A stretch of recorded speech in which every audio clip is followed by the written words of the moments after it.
अस्सलाम वालेकुम नाज़रीन। प्रोग्राम बिहाइंड द न्यूज़ सां गॾु मायावां जो मेज़बान मेराज हबीब। इंसाफ़ ऐं एहतिसाब जे नाले ते ठहियल पीटीआई मुख़ालिफ़ पार्टियुनि जे लीडरनि खे चोर ऐं परॾेही फंडिंग ते हुकूमतूं तब्दील करण जा इल्ज़ाम हणंदड़ इमरान ख़ान ते हिकु ॿी चार्जशीट जारी थी आहे।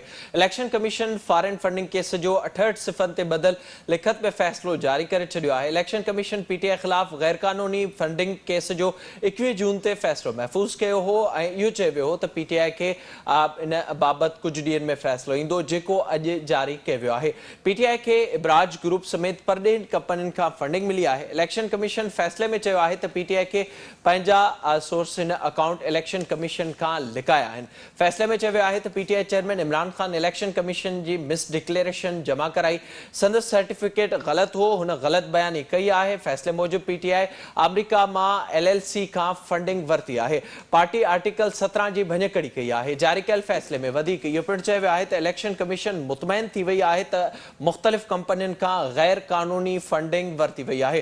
फ़ैसिले मूजिबि पीटीआई शुरू में 8 अकाउंटनि जी तस्दीक़ कई ऐं 34 परॾेही अकाउंटनि खां फंडिंग वरिती वई। शोकाज़ नोटिस पिणु जारी कयो वियो आहे। उन में इहो चयो वियो आहे त छो न अवां खां फंड ज़ब्त कया वञनि।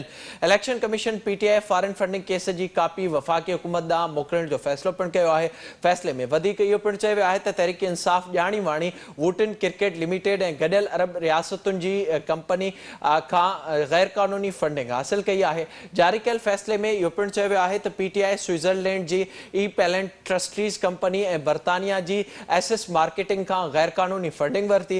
इलेक्शन कमीशन जे फ़ैसिले मूजिबि तहरीक इंसाफ़ खे अमरीका जी एलएलसी खे मिलियल फंडिंग बि गैर क़ानूनी साबित थी आहे। जॾहिं त फ़ैसिले में इहो पिणु चयो वियो आहे त पीटीआई चेयरमैन जा फंडिंग दुरुस्त हुजण वारा सर्टिफिकेट बि ग़लति साबित थिया आहिनि, उन में बि कूड़ ॻाल्हायो वियो आहे। फ़ैसिले में इहो पिणु चयो वियो आहे त पीटीआई खे वूटिन क्रिकेट क्लब खां $21,21,500 फंड मिलिया। ब्रिस्टल इंजीनियरिंग खां $49,964 फंड मिलियो, जॾहिं त ई प्लेनेट ट्रस्टीज़ ऐं एसिस मार्केटिंग कंपनियुनि खां $1,17,000 खां वधीक फंड पीटीआई ॾांहुं मुंतक़िल थिया आहिनि। फ़ैसिले में चयो वियो आहे त तहरीक इंसाफ़ रुॻो 8 अकाउंटनि जो ज़िक्र कयो आहे जिन अकाउंटनि खां लातलकी ज़ाहिर कई वई आहे। पीटीआई जे सीनियर क़यादत उहे अकाउंट हलाए रही हुई ऐं उन जी ख़बर इमरान ख़ान खे बि हुई। इलेक्शन कमीशन जे फ़ैसिले में इहो पिणु चयो वियो आहे त पीटीआई पंहिंजे इंतिज़ाम हेठि हलंदड़ मजमूई तौर ते 16 अकाउंटनि जा तफ़सील फ़राहम न कया ऐं उहे लिकाया विया आहिनि। फ़ैसिले मूजिबि पीटीआई तरफ़ां अकाउंट ज़ाहिर न करणु आइन जे आर्टिकल 17(3) जी भञकड़ी आहे। जारी कयल फ़ैसिले मूजिबि 2008 खां 2013 ताईं इमरान ख़ान तरफ़ां जमा करायल सर्टिफिकेट बिल्कुलु ग़लति आहिनि। फ़ैसिले मूजिबि इमरान ख़ान जे सर्टिफिकेट स्टेट बैंक जे रिकॉर्ड सां हिक जहिड़ा ई नथा रखनि। गैर क़ानूनी फंडिंग जो मामलो पॉलिटिकल पार्टीज़ आर्डर 2002 जी शिक 6(3) जे ज़मरे में अचे थो। पाकिस्तान तहरीक इंसाफ़ बाबति इलेक्शन कमीशन अॼु जे फ़ैसिले में इहो पिणु वाज़े कयो आहे त इमरान ख़ान खे जेका फंडिंग थी आहे, पीटीआई खे जेका फंडिंग थी आहे, उन में केतिरियूं कंपनियूं भारतीय पिणु आहिनि, जॾहिं त कुझु कंपनियूं अहिड़ियूं बि आहिनि जिन में इसराइल जे माण्हुनि जा शेयर्स पिणु शामिल आहिनि। फॉरेन फंडिंग केस 2014 खां हले पियो। 2014 में पीटीआई जे बानी मेंबर अकबरिश बाबर पारां पीटीआई ख़िलाफ़ इलेक्शन कमीशन में दरख़्वास्त दाख़िल कराई हुई ऐं उन दरख़्वास्त में इहो ॼाणायो वियो हो त पीटीआई खे गैर क़ानूनी फंडिंग थी रही आहे ऐं पीटीआई तरफ़ां कुझु अहिड़नि माण्हुनि जे नालनि ते अकाउंट ठाहे विया आहिनि जेके हेठि स्टाफ तौरु कमु कनि था। हीउ फ़ैसिलो केतिरनि ई ॾींहंनि ताईं हलंदो रहियो। 8 भेरा पीटीआई पारां इस्लामाबाद हाईकोर्ट में इहा दरख़्वास्त दाख़िल कराई वई त इलेक्शन कमीशन खे इन फ़ैसिले खां रोकियो वञे ऐं उन सां गॾु ॿ दफ़ा इहा दरख़्वास्त बि दाख़िल कराई वई त अकबरिश बाबर खे हिन केस खां अलॻि कयो वञे। केतिरा ई भेरा इलेक्शन कमीशन पीटीआई खे घुराए पर पीटीआई को बि जवाबु न ॾिनो। 2018 में स्क्रूटनी कमेटी जोड़ी वई जंहिंमें इहो साबित थियो त पीटीआई खे गैर क़ानूनी फंडिंग थी आहे। हिन साल 21 जून ते इलेक्शन कमीशन पारां हीउ फ़ैसिलो महफ़ूज़ कयो वियो जेको अॼु ॿुधायो वियो आहे। 2 ॾींहं अॻु ई फाइनेंशियल टाइम्स पंहिंजी रिपोर्ट में इहो ज़िक्र करे चुकी आहे त पीटीआई ख़ैराती इदारनि जे नाले ते वरितल फंडिंग सियासी मक़सदनि जे लाइ इस्तेमालु कई आहे। इन सॼे मामले जे हवाले सां प्रोग्राम में ॻाल्हाईंदासीं। सभ खां पहिरियों ॾिसूं था फ़ैसिले खां पोइ अकबरिश बाबर जो छा चवणो अचो त ॾिसो। अकबरिश बाबर जी ॻाल्हि ॿोल अवां ॿुधी। इन फ़ैसिले खां पोइ अॼु सॼो ॾींहुं हुकूमती इत्तेहादी पार्टियुनि जे मुख़्तलिफ़ वज़ीरनि पारां प्रेस कॉन्फ्रेंसूं कयूं वियूं आहिनि। अॼु प्रेस कॉन्फ्रेंस दौरान राणा सनाउल्ला पारां इहो पिणु चयो वियो आहे त पीटीआई ते परॾेही फंडिंग साबित थी आहे ऐं पीटीआई ख़िलाफ़ वफ़ाक़ी काबीना में मामिलो खणी वेंदासीं ऐं उते पीटीआई ख़िलाफ़ सुप्रीम कोर्ट में रेफरेंस मोकिलण जो फ़ैसिलो कयो वेंदो। छा चवणु राणा सनाउल्ला जो अचो? राणा सनावला जी ॻाल्हि ॿुधो ॿुधी जॾहिं त इन सॼे मामले जे हवाले सां पीटीआई पारां इनखे कामयाबी करार ॾिनो पियो वञे ऐं पीटीआई पारां इहो फ़ैसिलो कयो वियो आहे त इन सॼे मामले ते सुप्रीम कोर्ट सां राब्तो कयो वेंदो। इन सां गॾोगॾु हनीफ़ अब्बासी जेको मुस्लिम लीग नून जो सीनियर अॻुवाण आहे उन पारां 2016 में सुप्रीम कोर्ट में दरख़्वास्त दाख़िल कराई वई हुई, जंहिंमें सुप्रीम कोर्ट पारां इहो फ़ैसिलो ॾिनो वियो त हीउ मामिलो इलेक्शन कमीशन जो आहे। अगरि इलेक्शन कमीशन इमरान ख़ान ते अहिड़ी साबिती ॾिए थी जंहिंमें हू सर्टिफिकेट ग़लति जमा कराया आहिनि त पोइ उन ते इमरान ख़ान ख़िलाफ़ कार्रवाई थी सघे थी। ऐं अॼु इलेक्शन कमीशन पारां इहो वाज़े कयो वियो आहे त इमरान ख़ान पारां जेके सर्टिफिकेट ॾिना विया हुआ उहे कूड़ा हुआ। पाण सॼे मामले जे हवाले सां प्रोग्राम में ॻाल्हाईंदासीं। मूंखे जिन महिमाननि जॉइन कयो उन्हनि जो तारुफ़ अवां सां कराईंदा हलूं। मूंसां गॾु सीनियर कानूनदान एडवोकेट इश्तियाक चौधरी साहब मौजूद आहिनि। बहुत शुक्रिया सर प्रोग्राम में जॉइन करने।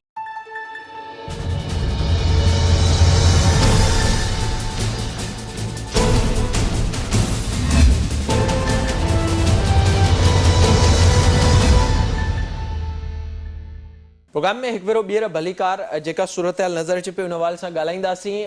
चौधरी साहब आप बताइएगा जो ज़ाहिर आज का फैसला आया है और इसमें ये भी नजर आ रहा है और इसमें जिक्र भी है इसका हनीफ अब्बासी साहब के केस का जो 2016 में गए थे सुप्रीम कोर्ट और वहाँ पर कहा गया था कि इलेक्शन कमीशन ने फैसला करना है बयान हल्फी के हवाले से या जो फंडिंग हुई है जिसका जिक्र किया था उन्होंने। तो इस हवाले से आज जो उस वक्त सुप्रीम कोर्ट ने फैसला दिया था उस पर मोहर लग चुकी है कि फंडिंग हुई है और जो बयान हल्फी था वो झूठा है।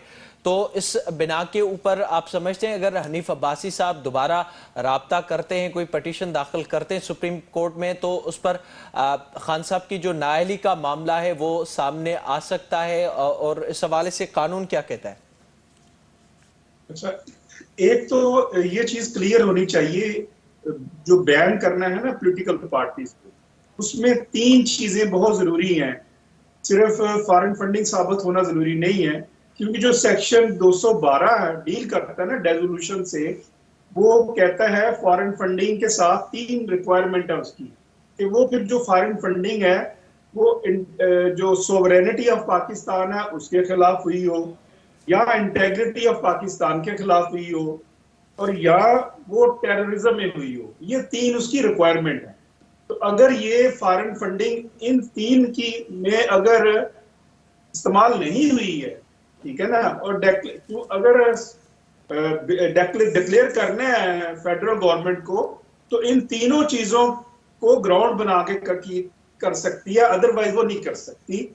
लिहाजा ये बात नशीर रहे कि डेजोल्यूशन जो सिर्फ और सिर्फ फॉरेन फंडिंग की बुनियाद के ऊपर पार्टी नहीं होती। लॉ ये कहता है कि आप सेक्शन 212 बड़ा क्लियर है। दूसरा क्वेश्चन आपका आ गया कि उनके अपने हवाले से, तो वो जो है वो मैंने पहले जैसे अर्ज किया कि इसमें तो कोई शक नहीं कि पहले जो मियां नवाज शरीफ का केस था उसमें भी एफिडेविट की ही बुनियाद के ऊपर जो था उनको डिक्लेयर किया गया है। और यहाँ पे जो क्वेश्चन आएगा, यहाँ पे वो एफिडेविट की बजाय जो पार्टी हेड है उसने सर्टिफिकेट दिया है कि ये जो मालूमात मैंने दी हैं आई सर्टिफाई। तो अगर तो सर्टिफिकेट जो है वो इक्वल टू ठहरता है ओथ के और उस एफिडेविट के, तो फिर डेफिनेट है वो उस तरफ जा सकती है बात। लेकिन जो सुप्रीम कोर्ट ऑलरेडी जजमेंट दे चुकी है, उस सूरत में वो चूंकि फुल बेंच की जजमेंट है, तो अगर ये केस उस फैसले की रोशनी में सुना जाता है तो फिर उस सूरत में और ये सिचुएशन आती है कि वो जो पहली जजमेंट थी वो गलत दी थी, जो केस में दी गई थी तरीन के केस में या नवाज शरीफ के केस में, तो फिर उसको रिव्यू करने के लिए फिर उससे बड़ी जो है वो कोर्ट को बैठना पड़ेगा, तो फिर वो सिचुएशन होगी। लेकिन मेरा ख्याल है उसमें तो रिव्यू भी खारिज हो चुका हुआ है। लिहाजा ये अल्टीमेटली सेटल सुप्रीम कोर्ट में होगा कि ये किस तरफ ऊंट करवट लेता है, और डिक्लेरेशन जो है वो फेडरल गवर्नमेंट इससे लिंक कैसे करती है। अगर फेडरल गवर्नमेंट इससे लिंक नहीं करती तो फिर जो है वो उसकी एविडेंस क्या है लिंक करने की, तो फिर इमरान खान साहब की पार्टी को कुछ नहीं होने वाला। और इस तरह आपने देखा होगा कि एएनपी बैन हुई थी प्रीवियस कानून के तहत, तो फिर वो एक नए नाम के साथ रजिस्टर्ड हो गई थी। लिहाजा ये भी एक ऑप्शन होता है जो पॉलिटिकल पार्टीज के लिए है। तो इस सूरत हाल में ये देखते हैं अब कि ये डेक्लेरेशन पे नजरें होगी, मेरा ख्याल है सबके सब कि फेडरल गवर्नमेंट का डेक्लेरेशन क्या आता है, जी फिर सिद्दीकुल सिचुएशन फारूक वाजे साहब, होगी। आप कुछ कहना चाह रहे हैं? पहले तो मुझसे आप लोग सारे उम्र में बहुत छोटे हो। वो जब नैब पर एएनपी पर पाबंदी लगाई थी भुट्टो साहब ने और फिर सुप्रीम कोर्ट भेजा था, वो कोई जाहिर है एक इंतकाम था और उसमें कोई ठोस वजह भी नहीं थी। उसके बाद फिर आपको मालूम है कि मार्शल लॉ लग गया और फिर वो ख़त्म भी हो गया। मैं ये अर्ज कर रहा हूँ, यहाँ ऐसी बात नहीं है। इसमें दो चीज़ें हैं।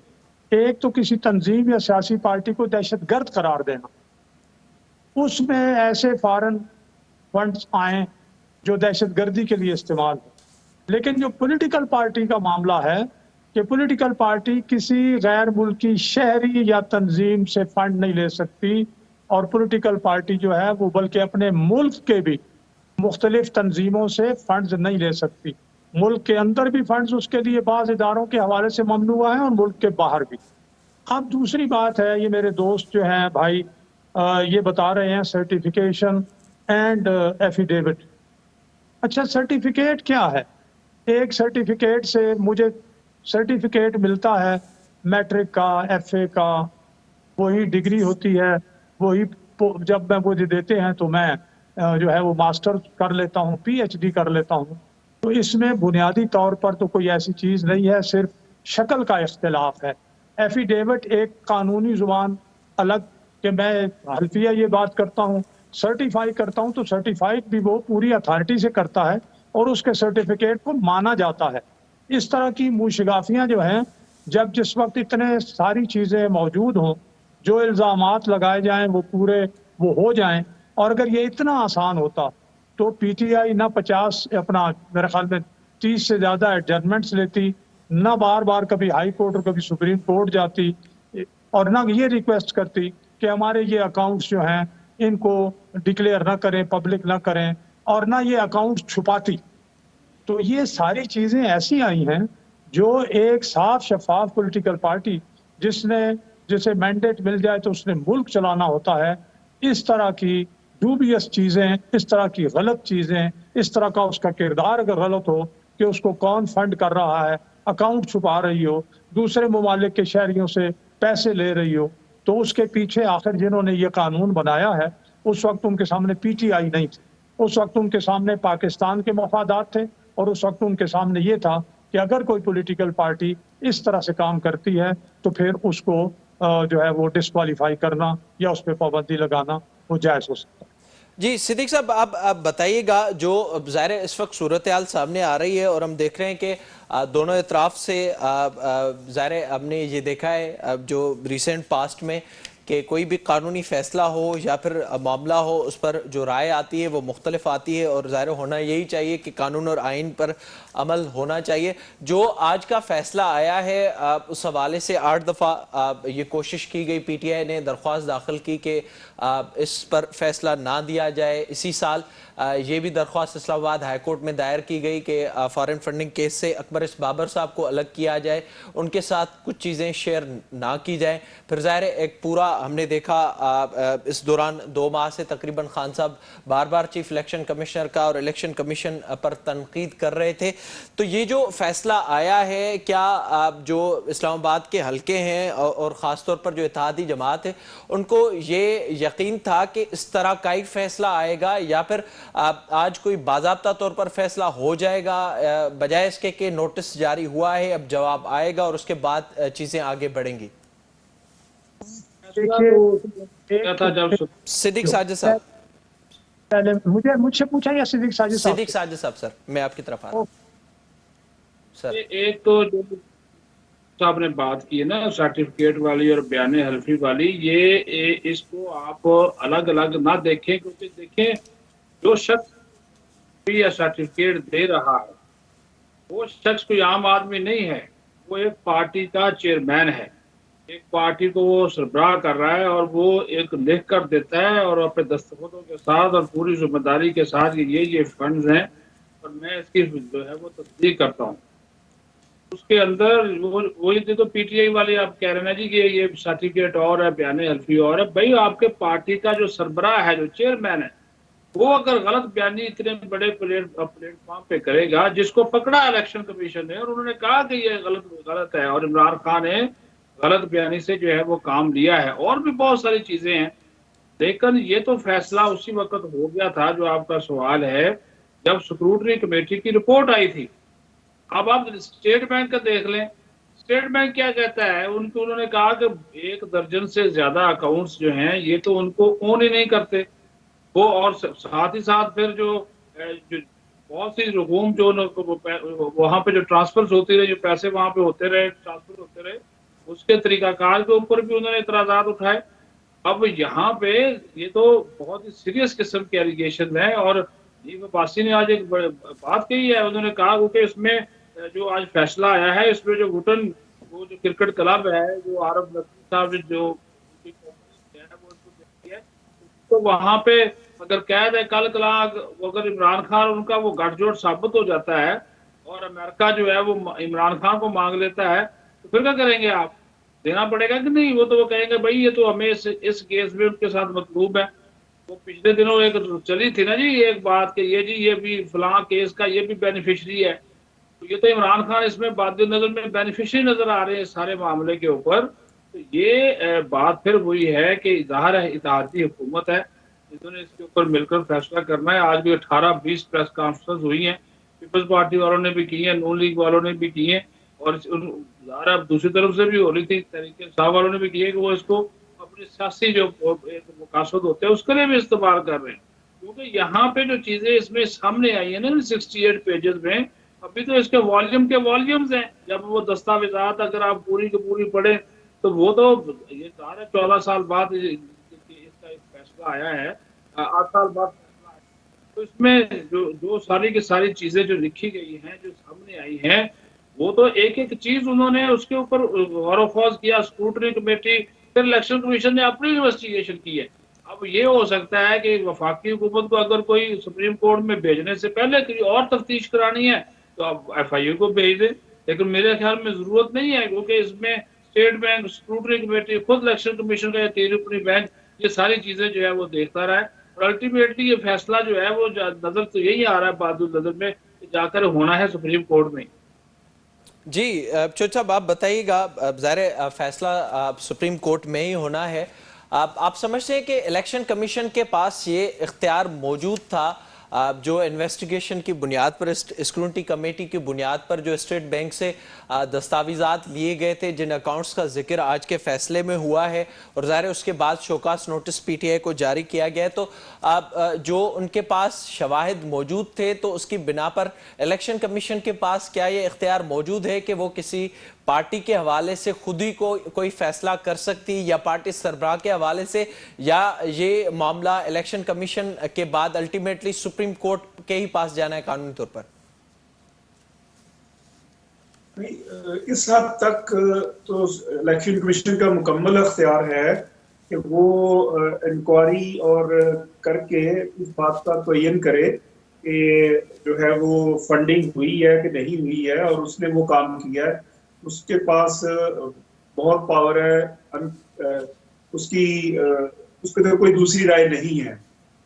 जो क्वेश्चन आगे है वो रेफरेंस का जब बना के वो तो गवर्नमेंट को भेजना है, और गवर्नमेंट ने डिक्लेरेशन देना, और उसके बाद फिर जो है वो उसने गवर्नमेंट में with in 15 days of the declaration, कि सब सेक्शन 2 है जो सेक्शन 212 का है, वो 15 दिन के अंदर जो है हुकूमत जो है वो सुप्रीम कोर्ट में रेफर कर देगी उस डिक्लेरेशन के साथ जो किया है इलेक्शन कमीशन ने, कंपनीड बाय जो डिक्लेरेशन है फेडरल गवर्नमेंट का, तो वो अपने पास नहीं रखेगी, वो सुप्रीम कोर्ट में भेज देगी। केस तो ये है। तो हम जो पहले डिस्कस कर रहे थे ना सर्टिफिकेशन का और एफिडेविट में, इसमें जो दिया हुआ सेक्शन 211 210 है, वो ये कहता है कि फर्क सिर्फ इतना है कि एफिडेविट में आप अपनी जो डिटेल खुद फाइल करते हैं उसका आप नीचे आप हवाला देते हैं कि मैंने अपने तमाम यकीन के साथ ये मैंने खुद की है। यहाँ पे सिर्फ लफ्ज ये है, एग्जैक्ट लफ्ज में मैं पढ़ देता हूँ कि रिपोर्ट जो है वो चार्टर्ड अकाउंटेंट दाखिल करेगा with the certification of the head of the political party. तो ये मैंने कहा कि मैंने जब दोनों पॉइंट सामने रखे हैं तो as a student of law ये कोर्ट ने अब देखना है कि ये उसको सिचुएशन को और इस लीगल प्रोविजन को, और अल्टीमेटली फिर कोर्ट अगर इस नतीजे पे पहुंचती है कि ये अमाउंट्स टू एफिडेविट है तो फिर तो उन डिस्क्वालिफिकेशन की बात आ सकती है और सुप्रीम कोर्ट का अख्तियार है टू एंड्स ऑफ जस्टिस वो ऑर्डर पास कर सकती है। अगर इलेक्शन कमीशन नहीं भी करता तो सुप्रीम कोर्ट का अख्तियार है। लेकिन अब देखना यह है कि इस सारी डेक्लेरेशन जब आता है फेडरल गवर्नमेंट का, वो क्या आता है इसके साथ, जो डेक्लेरेशन आएगा वो इम्पोर्टेंट है देखना कि वो कैसे आता है, और उसके ऊपर फिर जो है वो 15 डेज में वो रेफर कर देंगे सुप्रीम कोर्ट ऑफ पार्लियामेंट। जी सिद्दीकुल फारूक साहब, आप बताइएगा, ज़ाहिर वफाकी हुकूमत की जानिब से जैसे सिद्दीक साजिद साहब ने भी बताया, आपके इत्तेहादी जो जमात है उनका इजलास भी जारी है और इस हवाले से फ़ैसला किया जाएगा। रेफरेंस की जो बात हो रही है, और उससे पहले सुप्रीम कोर्ट के मुअज़्ज़ज़ जज ये भी कह चुके हैं कि सितंबर से पहले फुल बेंच नहीं बन सकता और 15 दिन में ये मामला सुप्रीम कोर्ट में जाना है। तो इस पर क्या स्ट्रेटजी होगी इत्तेहादी हुकूमत की, और आप समझते हैं कि इस मामले के ऊपर फुल कोर्ट बेंच बनेगा और मामला इसी तरह से ही आगे जाएंगे? जी देखिए, फुल बेंच सुप्रीम कोर्ट लिखा हुआ है, फुल बेंच ही पसंदीदा बात होगी। अभी मैंने एक वकील साहब से बात की है और वो ये बता रहे थे कि ये जो डिक्लेरेशन है इसकी मुद्दत, जो रेफरेंस भेजना है सुप्रीम कोर्ट को 15 दिन में, उसके बाद शुरू होगी, उन्होंने ये कहा। अच्छा, अगर ऐसी बात है तो फिर इसका मतलब ये है कि ये अगस्त गुजर भी सकता है। अगर ना भी गुजरे तो सुप्रीम कोर्ट में ये रेफरेंस फाइल करना 2, 3, 15 कर लें, 18, 19, 18 तारीख हो जाती है, 17 हो जाती है। उसके बाद अगस्त में थोड़े से दिन है, सुप्रीम कोर्ट इसको देखती है, कोई इतराज लगता है या नहीं लगता। अगर इतराज लगता है तो